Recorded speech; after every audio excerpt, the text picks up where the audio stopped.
खुलुमबाय। बड'लेण्ड रादाब नायगिरि बयनिसिमबो फुंबिलिनि गोजोन हामलायथि बावहरबाय। दिनै 26 डिसेम्बर 2025 इं मायथाइनि सानसेनि फान्जामुथियाव थानाय राशिफोरखौ फरायथिनो लाबाय। मेष राशि, गोसोआव गोदान मिजिं जायगा लागोन। मोजां हाबा मावनानै गावनि आरो नखरनि गोनांथिफोरखौ सुफुंनो हागोन।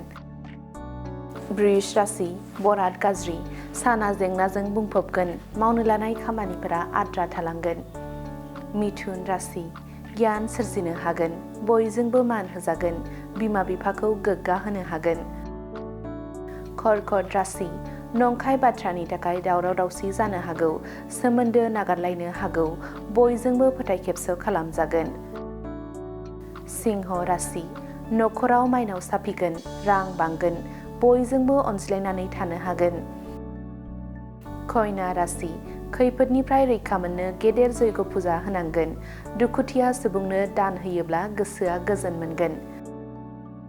तुला राशि, फालांगियाव गुलाय गुजाय नुजाथिगोन। बिसि-फिसायनि गेजेराव गोजोन गैयै थासारि जागोन। सिखिरि सुबुंफोरजों निन्दा खालामजागोन।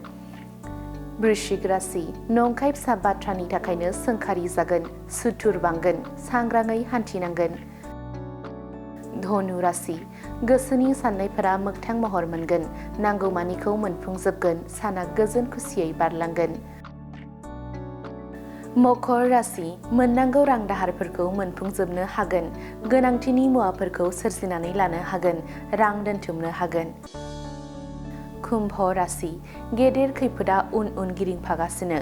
गुबुन बोरै सुबुंनि सायाव फोथायनाया जेंनायाव खोख्लैगोन। सांग्राङै सोलिनांगोन।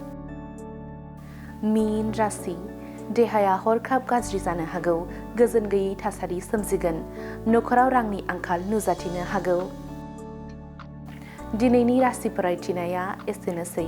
बेजों लोगोसेनो दिनैनि साना बुहुमनि साफ्रोमबो सुबुंफोरनि थाखाय गाहाम जाथों, बेनि थाखाय बड'लेण्ड रादाब नखरनि जानानै इसोरनि खाथियाव आरज गाबनाय थाबाय।